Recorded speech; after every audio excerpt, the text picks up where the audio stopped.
Hello my dear student, कैसे हैं आप सभी। मैं सौरभ आप सभी का हमारे YouTube channel Indian education academy में सौरभ सर पर हार्दिक स्वागत करता हूं। आशा करता हूं आप लोग हम स्वस्थ होंगे, मस्त होंगे, जबरदस्त होंगे।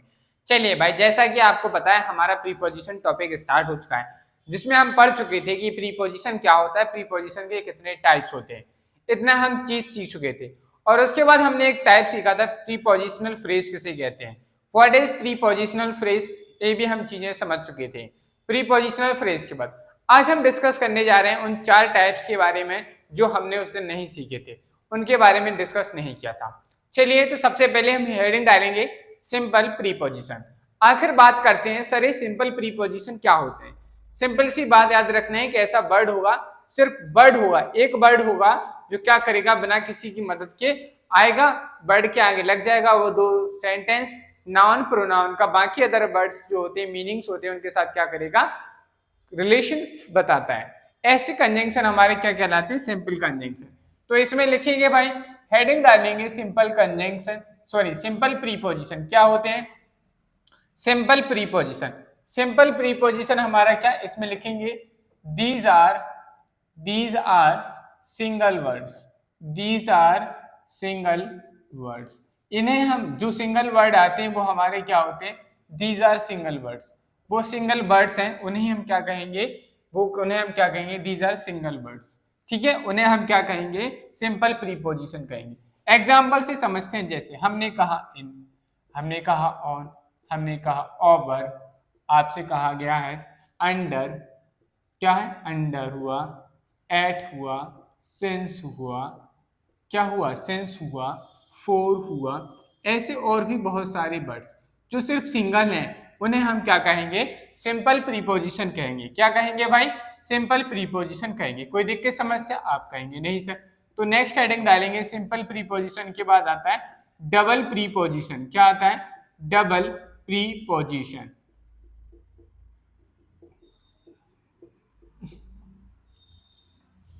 आखिर ये डबल प्रीपोजिशन क्या होता है, देखो जैसा नाम वैसा ही काम।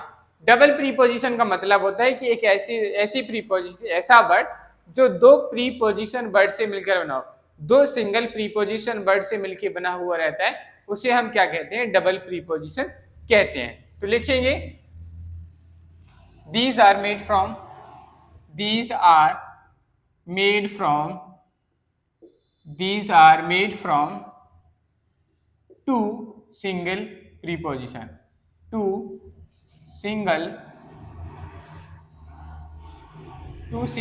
प्रीपोजिशन।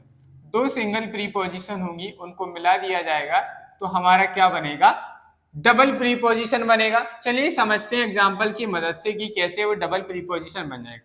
जैसे हमने कहा इन और टू, देखो इन भी हमारी सिंगल प्रीपोजिशन है, टू हमारी सिंगल प्रीपोजिशन। जब हमने इन दोनों को एक साथ मिलाकर एक नई वर्ड बनाया इन टू, तो ये हमारा क्या बन गया, डबल प्रीपोजिशन।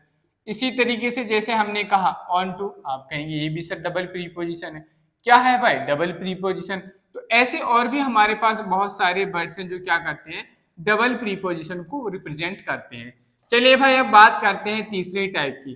तीसरा हमारा टाइप था कंपाउंड, या आप किसे कह सकते हैं कॉम्प्लेक्स, कंपाउंड और कॉम्प्लेक्स, और कॉम्प्लेक्स प्रीपोजिशन। देखिए भाई, ये कंपाउंड है, मतलब कि वो कई वर्डों से मिलकर बने हुए रहेंगे, लेकिन इसमें जरूरी नहीं है कि सारे के सारे वर्ड्स क्या होंगे, प्रीपोजिशन होंगे। इसमें देखिए हमें हो सकता है इस तरीके का फॉर्मेट बनता है, प्रीपोजिशन होगी, बीच में कोई नाउन वर्ड आएगा, क्या आएगा भाई, नाउन वर्ड आएगा, फिर उसके बाद प्रीपोजिशन आएगी। इस तरीके का फॉर्मेट जो होता है ये हमारा क्या कहलाता है, कंपाउंड प्रीपोजिशन या कॉम्प्लेक्स प्रीपोजिशन हम कहते हैं। चलिए समझते हैं एग्जांपल की मदद से। जैसे मैंने कहा in the middle of, in the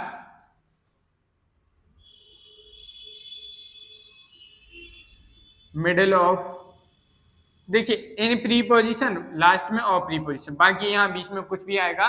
तो इस तरीके के जो वर्ड बनते हैं हमारे, इस तरीके की जो प्रीपोजिशन है, इन्हें हम क्या कहते हैं, कंपाउंड और कॉम्प्लेक्स प्रीपोजिशन कहते हैं। क्या कहते हैं, कंपाउंड और कॉम्प्लेक्स प्रीपोजिशन कहते हैं। क्या कहेंगे भाई, कंपाउंड और कॉम्प्लेक्स प्रीपोजिशन कहते हैं। जैसे हमने क्या दिया, एट द नाइट ऑफ। इस तरीके के जो बर्ड आते हैं हमारे, इन्हें हम क्या कहेंगे, इस तरीके के बर्ड्स हमारे क्या कहलाते हैं, कॉम्प्लेक्स या कंपाउंड प्रीपोजिशन हम उन्हें कहते हैं। समझ में आई बात। चलिए बात करते हैं नेक्स्ट फोर्थ टाइप।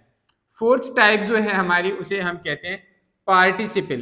क्या कहते हैं, पार्टिसिपल प्रीपोजिशन। पार्टिसिपल प्रीपोजिशन क्या है, ये बहुत कम है हमारे पास, इसलिए अच्छी बात है भाई जितना कम है, लेकिन जो भी है वो बेहतरीन है। पार्टिसिपल प्रीपोजिशंस ऐसी प्रीपोजिशंस होती हैं जो किसी वर्ब के फर्स्ट फॉर्म से मिलकर बनी हुई रहती हैं और उनके साथ आईएनजी लगा हुआ रहता है, तो उन्हें हम क्या कहेंगे, पार्टिसिपल प्रीपोजिशन कहते हैं। क्या कहते हैं, पार्टिसिपल प्रीपोजिशन कहते हैं। चलिए भाई बात करते हैं, जैसे हमने कहा, जैसे हमने लिखा ड्यूरिंग। क्या लिखा, ड्यूरिंग। ये हमारे क्या है, पास्ट, ये हमारी क्या है, पार्टिसिपल प्रीपोजिशन है। क्या है, पार्टिसिपल प्रीपोजिशन। ऐसे हमारे पास और भी वर्ड्स हैं जो क्या बताते हैं, मतलब कि पार्टिसिपल प्रीपोजिशन को रिप्रेजेंट करते हैं। समझ में भाई। अब हम ये चारों चीजें सीख चुके हैं। देखिए भाई, हमारा जो सिंपल प्रीपोजिशन होता है इसके भी टाइप्स होते हैं। इसमें हमें देखने को मिलता है preposition of place, preposition of time, preposition of movement, direction. इस तरीके से बहुत टाइप्स बनते हैं। हमारे हर एक प्रीपोजिशन में टाइप्स बनते चले जाएंगे और हमें पढ़ना पड़ेगा। फिर क्या होगा कि एक प्रीपोजिशन कई काम करता है, मतलब वो प्लेस को भी बता रहा है, टाइम को भी बताएगा, हो सकता है कि वो प्रीपोजिशन मूवमेंट एंड डायरेक्शन को भी बता रहे हैं, तो हम वहां कंफ्यूज हो जाते हैं कि हम कहाँ किसको क्या यूज करें। इसलिए आज मैं आपको सिखाने जा रहा हूं कि जो भी प्रीपोजिशन होगी, हमने कोई एक पर्टिकुलर प्रीपोजिशन ली, वो प्रीपोजिशन कितना काम करती है, उस प्रीपोजिशन की सारे पॉइंट, सारे यूजेस को हम वन बाय वन सीखते चले जाएंगे विद एग्जांपल से। समझ में आई बात। तो हम इस तरीके से इस आज की प्रीपोजिशंस का जो यूजेस है वो इसको हम स्टार्ट कर रहे हैं। समझ में आई बात। चलिए आप कहेंगे सर, तो सबसे पहले आप तो यहाँ बताइए कि आप लोगों को यहाँ दिख रहा है कि नहीं। आप कहेंगे सर बिल्कुल दिख रहा है। उससे पहले हम एक बात और डिस्कस कर लेते हैं। सबसे पहले हमें एक नोट लिखना है। देखिए भाई, ध्यान रखिएगा, यहां सुनिए भाई, समझिए, थोड़ा ध्यान की बात है। वन प्रीपोजिशन, एक प्रीपोजिशन, एक प्रीपोजिशन कई काम कर सकती है, ठीक है, कई जगह यूज होती है। प्रीपोजिशन सेम रहेगी लेकिन कई जगह यूज होती है, कई जगह यूज होती है। सेम प्रीपोजिशन होगी, वर्ड एक ही होगा, लेकिन उसके जो मीनिंग होंगे वो क्या होंगे, अलग अलग होंगे, डिफरेंट मीनिंग्स। उसके जो मीनिंग निकलेंगी वो क्या निकलेंगे, डिफरेंट मीनिंग होगी, अलग अलग मीनिंग निकलेगा। अलग अलग प्रीपोजिशन होंगी, मतलब डिफरेंट प्रीपोजिशन होंगी,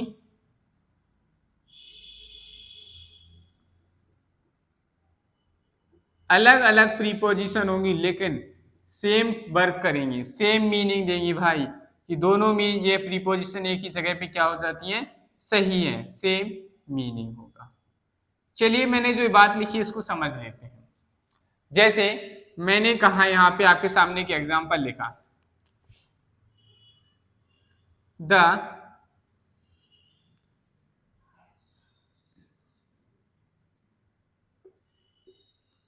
देयर वॉज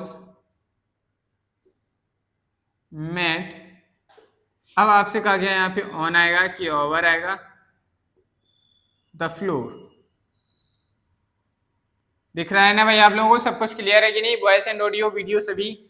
चलिए भाई समझिए, यहाँ देखिएगा क्या लिखा है, देयर वॉज मैट ऑन या ओवर द फ्लोर। वहां मैट जो है फ्लोर पर क्या थी, मैट थी।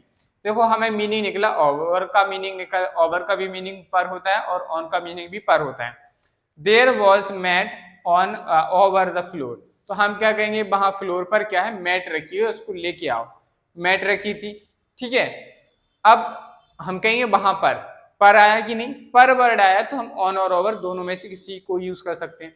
अब आपको पता चला ऑन का मतलब भी पर होता है सर, ओवर का मतलब भी पर होता है, तो आप यहाँ कहेंगे सर जी ऑन भी सही लग रहा हमें तो, और पर भी सही लग रहा है। ऑन भी सही है, पर भी सही है।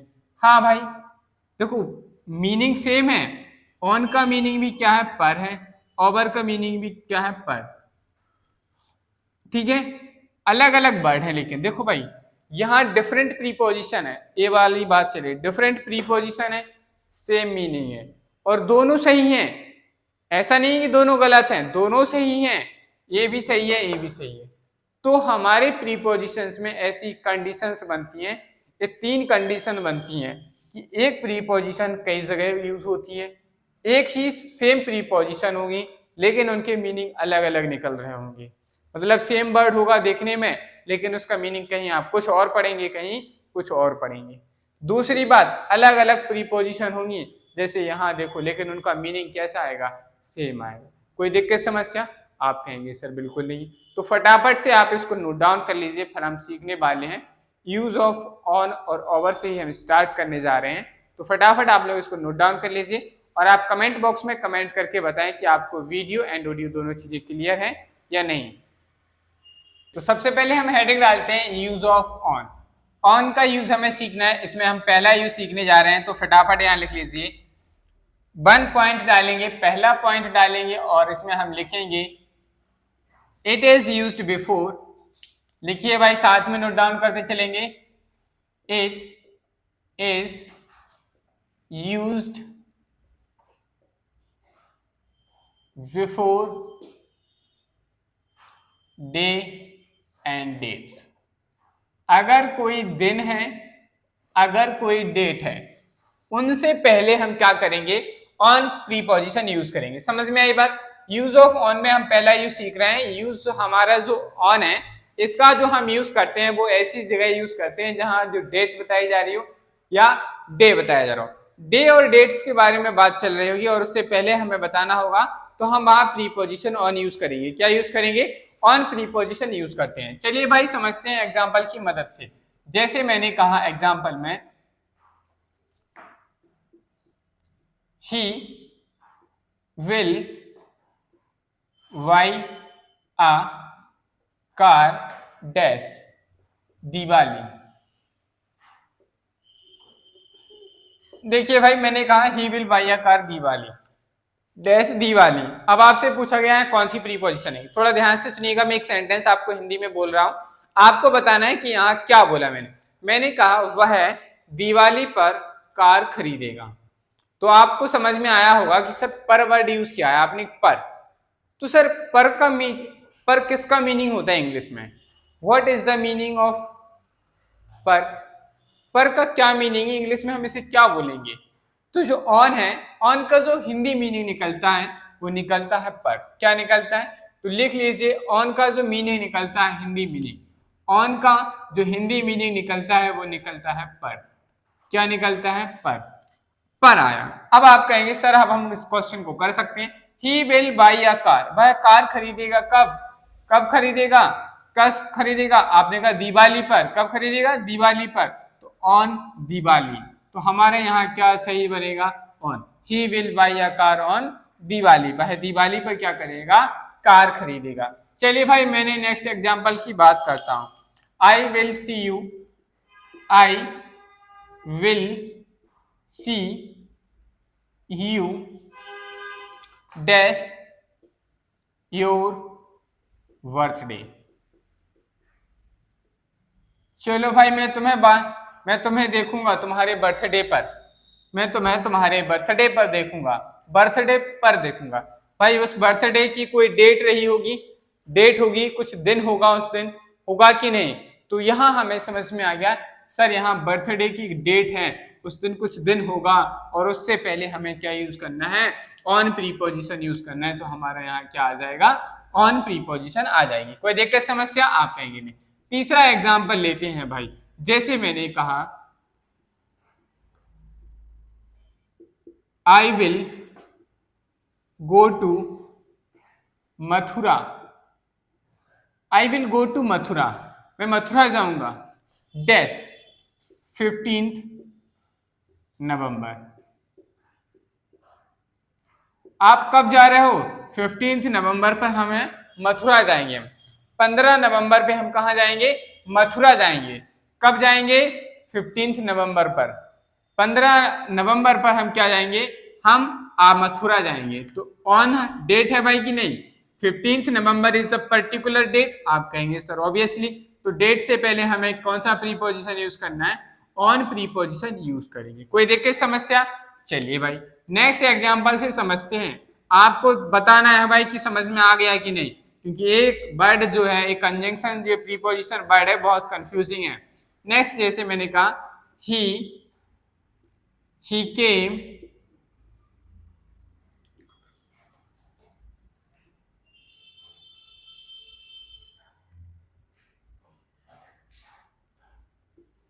came here on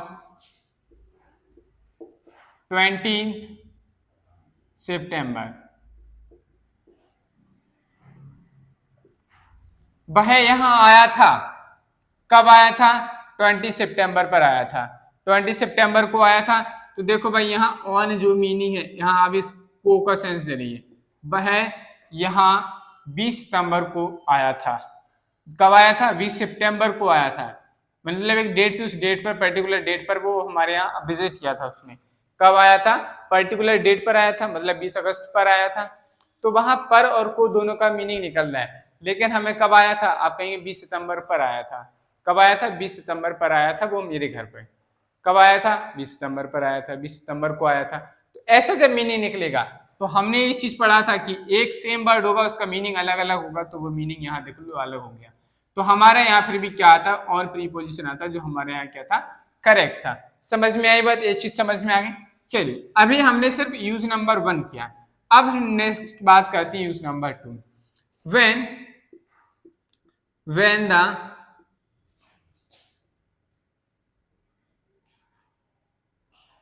when the surface of two subject when the surface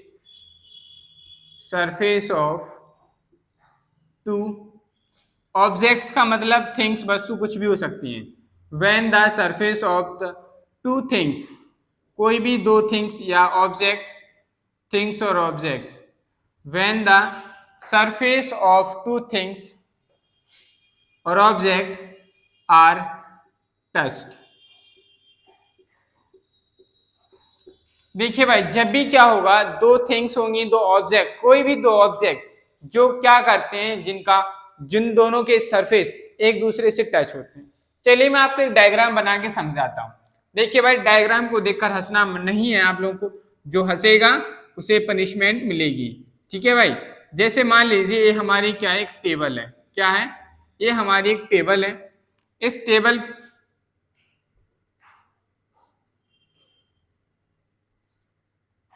ये हमारी क्या एक टेबल है। इस टेबल पर आपने क्या किया, यहाँ पर आपने क्या किया, इस टेबल के ऊपर आपने यहाँ पे इस पे आपने क्या किया, एक बुक रख दी। ये हमारी क्या बन गई, एक बुक। तो देखिए इस बुक का जो सरफेस था वो इस टेबल के सरफेस से क्या होगा, टच हो गया कि नहीं। जब भी ऐसा आता है, जब भी ऐसी सिचुएशन बनती है, मतलब दो थिंग्स के सरफेस टच होते हैं, तो हम उसे हमेशा वहां पर कौन सा प्रीपोजिशन यूज करेंगे? आप कहेंगे सर हम ऑन प्रीपोजिशन यूज करेंगे। समझ में आई बात? जब भी कभी दो थिंग्स क्या होंगी, जब भी कभी दो थिंग्स, जैसे ये दोनों थिंग्स हैं, इन दोनों का सरफेस टच हो गया कि नहीं। देखिए भाई इन दोनों हाथों की हथेलियां एक दूसरे से टच हो रही कि नहीं। जब भी ऐसी सिचुएशन आती है तो उसे बताने के लिए हम ऑन प्रीपोजिशन यूज करते हैं। कौन सा प्रीपोजिशन यूज करेंगे? ऑन प्रीपोजिशन यूज करेंगे। तो चलिए समझते हैं एग्जांपल की मदद से, और समझना है आपको यहाँ कौन सा प्रीपोजिशन आएगा। जैसे मैंने कहा the book is dash table. अब टेबल पर किताब रखी है, the book is on the table पर। किताब कहाँ है? टेबल पर है। तो भाई जो बुक है वो टेबल पर है, तो ऑन का सेंस आया कि नहीं भाई। अब टेबल पे जैसे मान लीजिए हमारे पास, देखिए भाई हमारे पास एक बुक है। अब इस बुक को क्या किया हमने, जब भी आप इस बुक को या पेन को, कोई भी चीज लेंगे, आप इसके ऊपर रखेंगे, तो इस पेन बुक वस्तु का सरफेस जो है वो दूसरी चीज की सरफेस से टच होगा कि नहीं, हो रहा है। जब सरफेस टच हो रहा है दैट मीन्स इन दोनों का सरफेस टच है। हमें समझ में आना, टेबल के ऊपर रखिए तो दोनों का सरफेस टच हो रहा है। दोनों का सरफेस टच हो रहा है, तो कौन सा प्रीपोजिशन यूज करेंगे? ऑन प्रीपोजिशन यूज करेंगे। तो हमारा यहाँ करेक्ट आंसर क्या बन जाएगा? On is the right answer. अब मैं आपके सामने कुछ एग्जांपल्स लिख रहा हूँ, आपको बताना है यहाँ कौन सा प्रीपोजिशन आएगा। समझ में आई?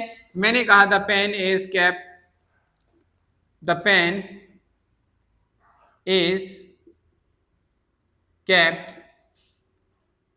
dash chair।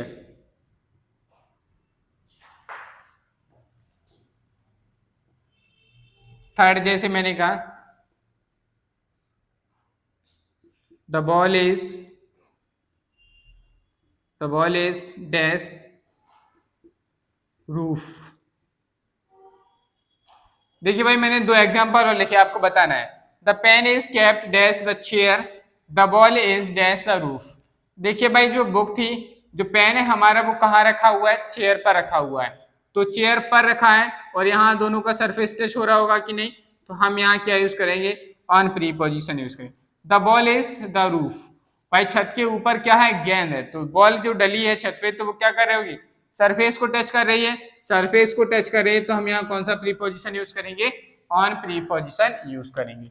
चलिए भाई अब बात करते हैं तीसरे पॉइंट की। सबसे पहले आप बता दीजिए यहाँ दिख रहा है कि नहीं? बिल्कुल दिख रहा है।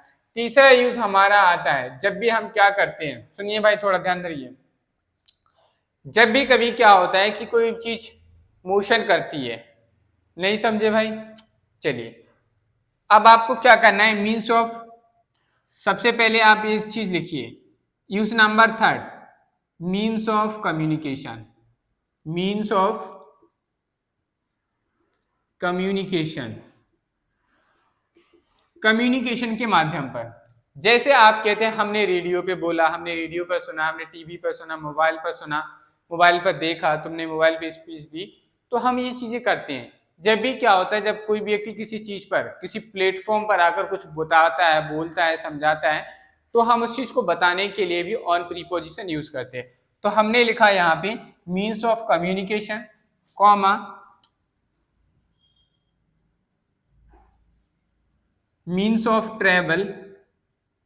मीन्स ऑफ ट्रेवल, देखिए means of travel in movement, आप किसी चीज में बैठे हुए हैं और आप वो चीज चल रही है, ठीक है, तो भी हम उसको बताने के लिए क्या यूज करेंगे? Means of communication, means of travel in movement. कोई चीज गति में है और उसकी मूवमेंट को बताना आप चाह रहे हैं, तो हम वहां क्या बताएंगे? ट्रेवल के माध्यम को बताना चाह रहे हैं जो गति में है, तो भी हम वहां पे क्या यूज करेंगे? ऑन प्रीपोजिशन यूज करेंगे। किसी को कोई दिक्कत समस्या? अब बताइए आप लोगों को नीचे और दिख रहा है कि नहीं? इसमें हमें कुछ एक वर्ड्स और ऐड करना है। किसी भी सब्जेक्ट या टॉपिक के बारे में जब हम आप बोलते हैं, देखिए भाई तीसरा इसी में आगे लिख लेंगे, जब आप किसी सब्जेक्ट या टॉपिक के बारे में बोल रहे होते हैं, तो सब्जेक्ट या टॉपिक के बारे में बोल रहे होते हैं, तो उस पर हम एक, जैसे आपने कहा रोहन ने आज दिवाली पर एक ऐसे सुनाया, दिवाली पर, तो क्या वो उसके ऊपर बैठा था, उसका सरफेस टच हो रहा था? नहीं, लेकिन वो बोल रहा था, मूवमेंट दिखा रहा था। जब भी आप किसी सब्जेक्ट और टॉपिक के ऊपर बोलते हैं, तो वहां पर उसको बताने के लिए भी हम क्या यूज करते हैं? वहां उसको बताने के लिए भी हम ऑन प्रीपोजिशन यूज करते हैं। ये तीसरा यूजेस है। अब हम इसके एग्जांपल नेक्स्ट स्लाइड में सीख रहे हैं। चलिए आप लोग फटाफट इसको नोट डाउन कर लीजिए। कहा Veena, Veena is dash was to Bhatinda।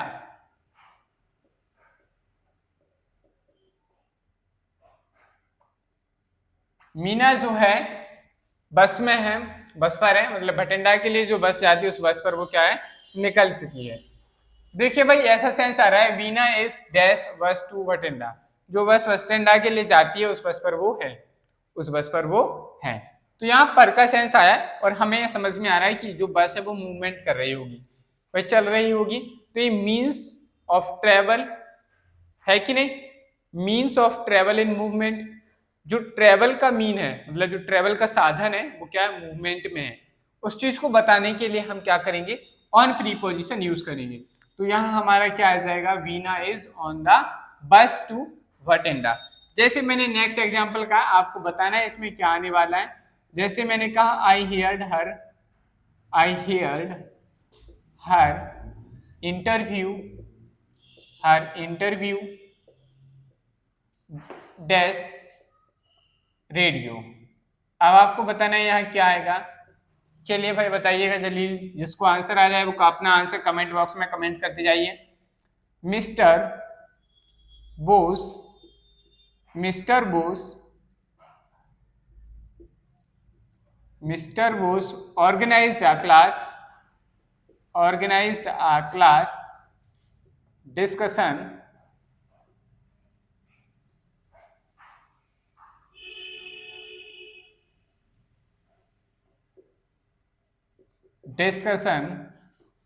on the importance of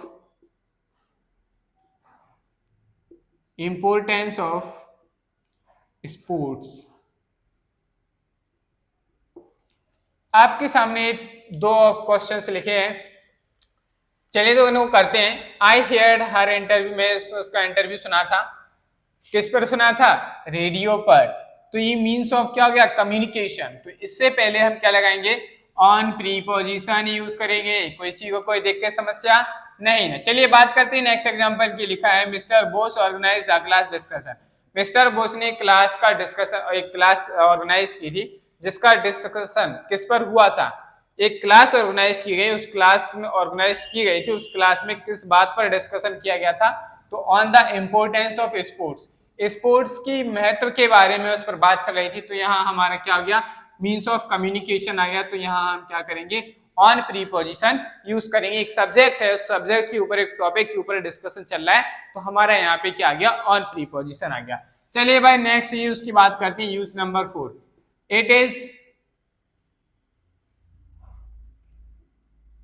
it indicates the position, it indicates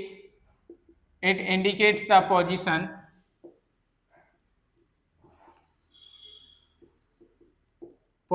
on the surface। किसी सरफेस पर किसी चीज की पोजीशन को बताने के लिए हम क्या करते हैं? ऑन प्रीपोजिशन यूज करते हैं। चलिए समझते हैं एग्जांपल की मदद से। जैसे मैंने कहा the book put dash table. आपको बताना है कि क्या आएगा। जैसे मैंने नेक्स्ट एग्जांपल में कहा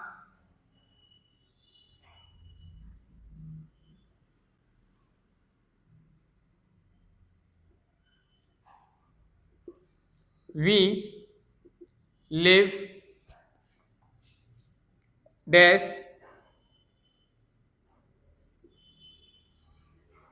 फिफ्थ फ्लोर।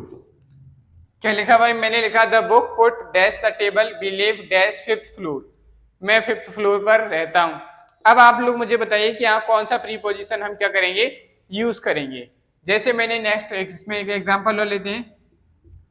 बताइए भाई, आप लोग इसके आंसर बताइए क्या आएगा। द पेंटिंग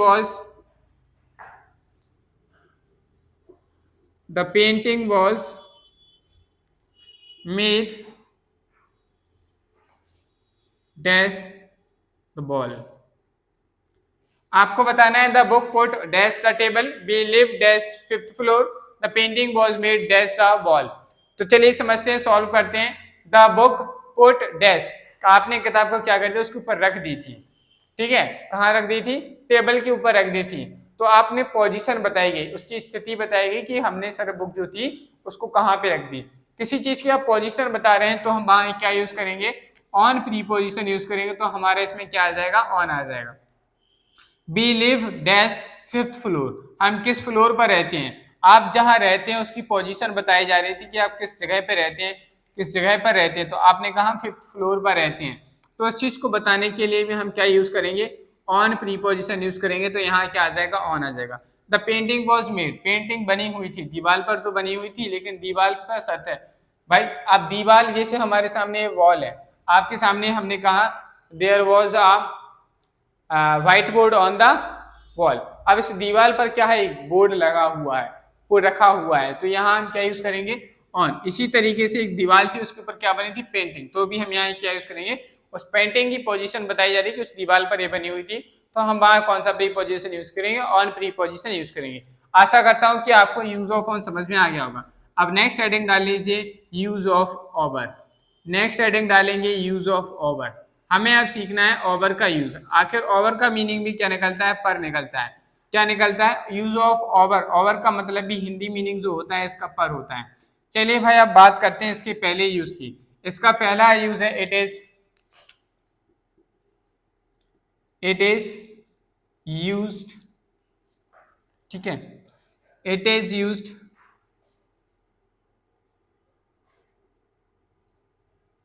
इसको ऐसे मत लिखिए, आपको मैं देखिए भाई जब भी कोई चीज वर्टिकली होती है,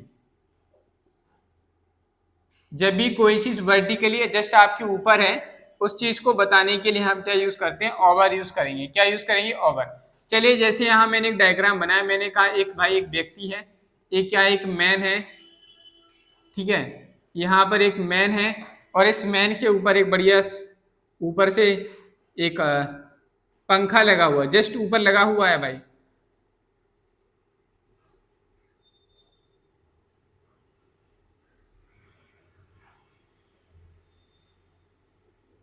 देखिए भाई ये एक पंखा है, फैन है ये, इसके ऊपर एक फैन लगा हुआ है। एक मैन था उसके जस्ट ऊपर, जैसे मैं हूं मेरे जस्ट ऊपर एक लाइट लगी हुई है, तो मैं कह सकता हूं the bulb is over the man. एक बल्ब मैन के ऊपर क्या था? एक बल्ब था। तो हम कह सकते, तो इस तरीके के एग्जाम्पल बताने के, जो चीज जस्ट वर्टिकली आपके ऊपर है, कितनी भी ऊपर हो उससे कोई फर्क नहीं पड़ता, लेकिन इतना ऊपर है कि जस्ट आपके ऊपर सर के ऊपर ही है, तो उस चीज को बताने के लिए हम वहां कौन सा प्रीपोजिशन यूज करेंगे? ओवर प्रीपोजिशन यूज करेंगे। चलिए बात करते हैं, जैसे मैंने कहा there was a,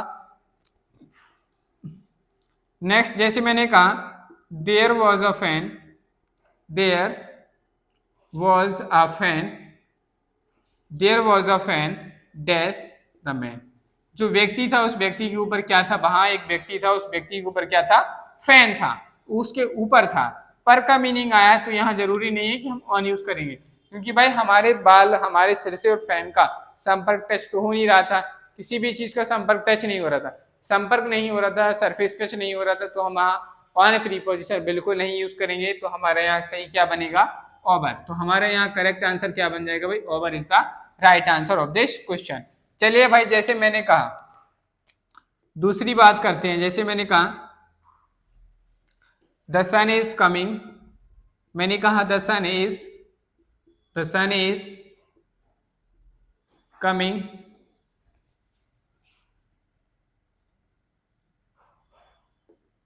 the sun is coming dash mountains.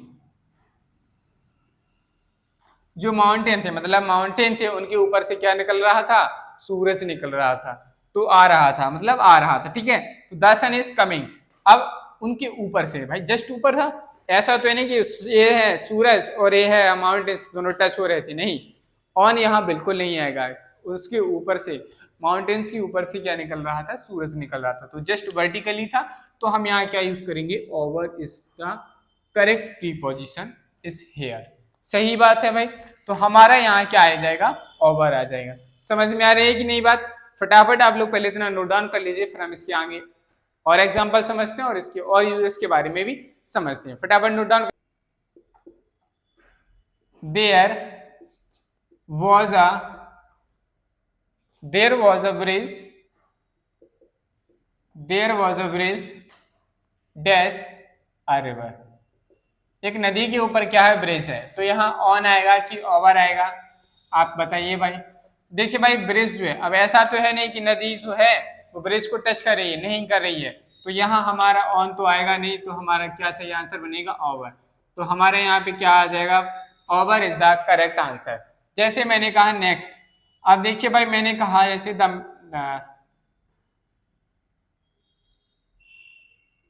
The mat was dash the floor. अब जैसे मैंने ये लिखा है, आपसे पूछा जाए ऑन आएगा कि ओवर, तो भाई दोनों आंसर सही है, क्योंकि मैट अगर फ्लोर के ऊपर रखी है तो दोनों का सरफेस टच हो रहा होगा, तो ऑन सही है। अगर यहाँ सरफेस टच नहीं है, वो सिचुएशन डिपेंड करता है कि अगर फ्लोर जो है ये फ्लोर है, इसे थोड़ी ऊंचाई पर रखी हुई है, तो हम वहाँ ओवर यूज करेंगे, वरना दोनों सही है। समझ में आई बात? चलिए अब बात करते हैं इसके नेक्स्ट यूज की। Use number 2, it indicates movement, indicates it indicates movement, ये मूवमेंट को बताता है। क्या बताता है? मूवमेंट को। Movement from one side of a place, one side of a place to another. देखिए भाई क्या हुआ कि कोई एक चीज थी जो क्या थी, एक जगह पर थी, अब वो एक जगह से चलकर दूसरी जगह पे चली जाए मूवमेंट के साथ, तो उसे बताने के लिए हम क्या यूज करेंगे? ओवर प्रीपोजिशन यूज करेंगे। चलिए भाई समझते हैं एग्जांपल की मदद से। एक बार फिर से मैं इस बात को समझा दे रहा हूँ। जैसे मान लीजिए कोई चीज एक जगह पे थी, वो थोड़ा मूवमेंट करके वहां से कुछ किया उसने और वो दूसरी जगह पे पहुंच गई। जैसे आपने देखा होगा कि आप क्या करते हैं कि आप मान लीजिए, जैसे सपोज दैट समझिए, जैसे हमें क्या करना है, कोई छोटा बच्चा है, उसे एक छोटी सी नाली क्रॉस करनी है। अब वो क्या करेगा? तो वो पहले ही से दूर से आएगा, थोड़ा रनिंग करते हुए, दौड़ते दौड़ते आएगा और वो एकदम जंप लगा दे और वो उसको क्रॉस कर जाएगा। तो भाई क्या हुआ कि वो आया, उसने रनिंग की, मूवमेंट लाया, पहले मूवमेंट के साथ उसने जंप किया और उसने क्या कर दिया? उसको क्रॉस कर दिया। अब बस जो उसने जो नाली को क्रॉस किया है, तो वो उसके ऊपर से ही गुजरा है कि नहीं? वर्टिकली ऊपर से गुजरा है कि नहीं? आप कहेंगे बिल्कुल। तो ऐसी चीजों को बताने के लिए हम वहां क्या यूज करते हैं? ओवर प्रीपोजिशन यूज करते हैं। चलिए समझते हैं एग्जाम्पल की मदद से। जैसे मैंने कहा the cat jumped, the cat jumped dash table. ठीक है भाई, the cat jumped dash the table, आपको बताना है क्या आएगा। दूसरा एग्जाम्पल, जैसे मैंने कहा the dog jumped dash man. Third example, the monkey jumped